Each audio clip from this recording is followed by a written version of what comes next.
ঠাকুরের রাতুল চরণে প্রণাম জানিয়ে, আরাধ্যা জগৎজননী বড় মায়ের রাতুল চরণে প্রণাম জানিয়ে, পরম পূজ্যপাদ বরদার চরণে প্রণাম জানিয়ে, পূজনীয় আচার্যদেবের চরণে প্রণাম জানিয়ে সকলকে আমার আনন্দিত জয়গুরু বলে আলোচনা প্রসঙ্গে পঞ্চম খণ্ডে নরেশ অধিকারী যাজন করতে গিয়ে 2 ভাই 4 জনের কাছে যেভাবে কথা বলে খুব ভালো ফল পেলাম, সেইভাবে আরেকজনের কাছে কথা বলতে গিয়ে হয়তো দেখলাম কোনো ফলই হলো না।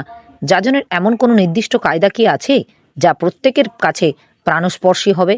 সেজে ঠাকুর, প্রথম জিনিস হলো তার প্রতি অন্তরাশী হয়ে তাকে তোমার প্রতি অন্তরাশী করে তোলা। তারপর যার যেমন চাহিদা, বৈশিষ্ট্য ও ঝোঁক, সেই অনুযায়ী তার সঙ্গে কথা বলতে হয়, ব্যবহার করতে হয়।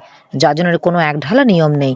প্রত্যেকটা মানুষই যে আলাদা, মানুষটাকে বোধ করে সেই তালে চলতে হবে, বলতে হবে। একঘেয়ে রকম হলে ভালো হয় না। আদর্শ উদ্দেশ্য ঠিক রেখে নটের মতো হতে হয়। যেখানে যেমন সেখানে তেমন ভঙ্গি ধরতে হয়। অষ্টপাশ মুক্ত না হলে মানুষ কিন্তু সাবলীল ও সরগর হয় না।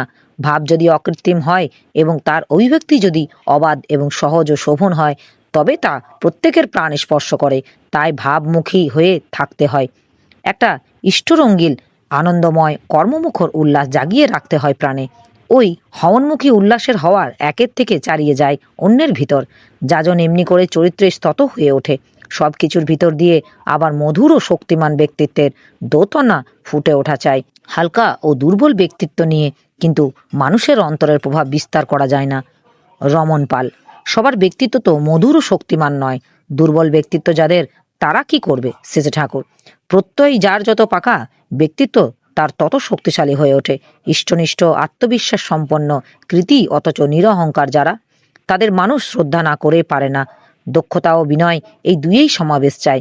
দক্ষতা আসে করার ভিতর দিয়ে, আর দক্ষতার ভিতর দিয়ে আসে আত্মপ্রত্যয়। তাই করিতকর্মা হওয়া লাগে, মঙ্গল কর্মে কৃতি হওয়া লাগে। কাজের লোক না হলে ব্যক্তিত্বের ফুরন হয় না। অলস হয়ে থেকো না, ইষ্টকে মাথায় নিয়ে চলো, করো, জীবনের বিভিন্ন দিকে কৃতকার্য হয়ে ওঠো। ব্যক্তিত্ব দিন দিন প্রভান্বিত হয়ে উঠবে। প্রভাত দে। মানুষ বড় হলেই সাধারণত অন্যে তাদের প্রতি ঈর্ষাপরায়ণ হয়। অকারণ নিন্দা করে ভালো হয়েও মানুষের রেহাই নেই। শিশু ঠাকুর, ঈর্ষা যাদের স্বভাব তারা ঈর্ষা করবেই, কিন্তু অন্যে তোমার নিন্দা করলেও তুমি তাদের নিন্দা করো না। তুমি তাদের প্রশংসা যতটুকু জানো তাই বলো, আর যতই বড় হও না কেন বিনয়পূর্ণ ব্যবহার নিয়ে চলো।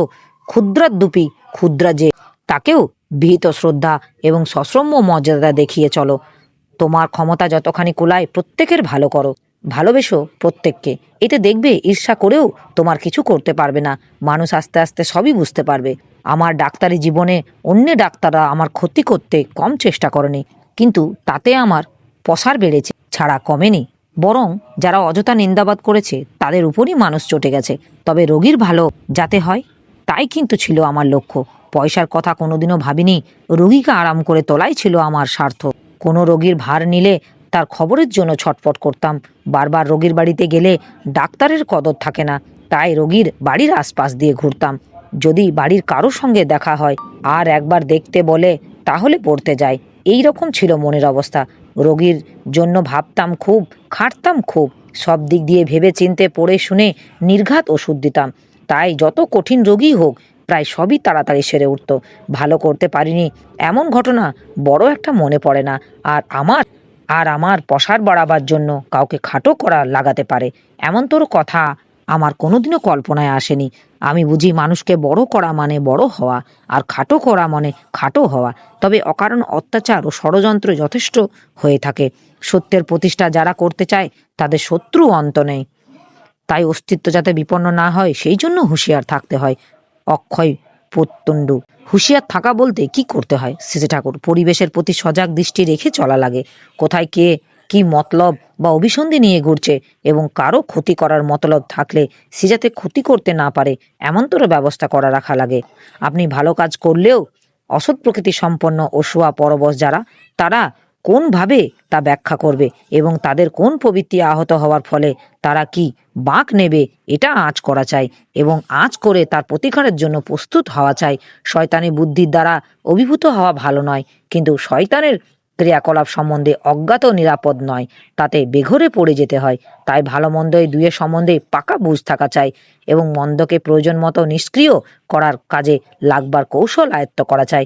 আমি ভালো করছি, মানুষ আমার খারাপ করবে কেন, এই ধারণাটা কিন্তু ভুল। ভালো করা সত্ত্বেও দুষ্ট প্রকৃতির লোক খারাপ করে, খারাপ করবে এটা নিশ্চিন্ত বলে ধরে নেবেন। এটা ধরে নিতে হবে এবং সঙ্গে সঙ্গে ব্যবস্থা রাখতে হবে যাতে খারাপ করতে চাইলেও খারাপ করতে না পারে।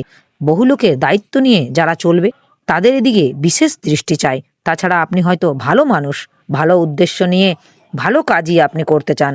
আপনার হয়তো 10টি সহকারী আছে, তাদের কে কোথায় কার সঙ্গে কি ব্যবহার করছে, কে কিভাবে কোন কাজ করছে, সেগুলো যদি আপনার নখদর্পণে না থাকে এবং তাদের যদি আপনি বাঘ বানাতে না পারেন, তাহলে কিন্তু তাদের দোষেও আপনাকেও দুর্ভোগ ভুগতে হবে।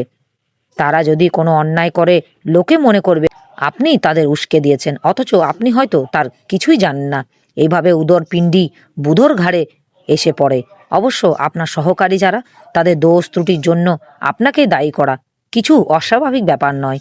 তাই ভিতর বাইর উভয় দিকে সামাল দিয়ে চলতে হবে, সব দিক দিয়ে নজর রেখে চলার অভ্যাস করতে হবে। এমন সময় মাস্টার মহাশয়কে দেখে শেষে ঠাকুর বেঞ্চি থেকে উঠে দাঁড়িয়ে একটা চেয়ার এনে দিতে বললেন। মাস্টার মহাশয় বললেন, না বাবা, তুমি বসো, আমার এখন অন্য কাজ আছে, আমি বসবো না। চেয়ার আনতে হবে না আমার জন্য। যতীনদা জমি কেনার কাজকর্ম নিয়ে আছেন, তাকে ডেকে নিভৃতে কয়েকটা কথা বললেন। এই কথাবার্তার পরে কেষ্টদা, চুনিদা, বীরেনদা, মন্থনদা, সুবোধদা, মনোরঞ্জনদা, অনিলদা, কেদারদা প্রমুখ অনেকে আসলেন। কেষ্টদা কথায় কথায় বললেন, ঋত্বিক সাথী প্রথম বেরিয়েছিলেন বছর 4 আগে। তারপর এই 4 বছরের ভিতর আপনি সংগঠন সম্বন্ধে অনেক নতুন বিধান দিয়েছেন, সেগুলি নানা জায়গায় ছড়িয়ে আছে। ভাবছি পরে ওগুলি একত্রে করে আপনাকে দেখিয়ে ঋত্বিক সাথীর পরিসৃষ্টি হিসাবে ছাপিয়ে ফেলবো। শেষে ঠাকুর, ছাপানোই তো ভালো, সব কথা তো সবসময় স্মরণ থাকে না, তাই ছাপালেই কাজের সুবিধা হবে। কেষ্টদা বললেন, এখন অধিবেশনে যেতে হবে। শেষে ঠাকুর, আমার কথা সব মনে থাকে যেন, কর্মী কিন্তু চাই, আর জমির কথা বিশেষ করে বলবেন। সুবোধদা, সৎসঙ্গী অভিভাবক ও ছেলেদের সাহায্যে এবার বিনা খরচে কয়েকটি গরিব অথচ ভদ্র পরিবারের মেয়ের বিয়ের ব্যবস্থা করা সম্ভব হয়েছে। শেষে ঠাকুর উল্লসিত হয়ে, এ তো একটা মহাপুণ্য কাজ। গরিবের মেয়েকে সৎপাত্রস্থ করার ব্যবস্থা, এ কি একটা সেজে কাজ? এ কাজ যারা করে তারা পরমপিতার অজস্র আশীর্বাদের অধিকারী হয়। সমাজের মোড়ল যারা, তারা আগে দেখত যাতে কারোর মেয়ের অবিবাহিত না থাকে, অপাত্রে না পড়ে।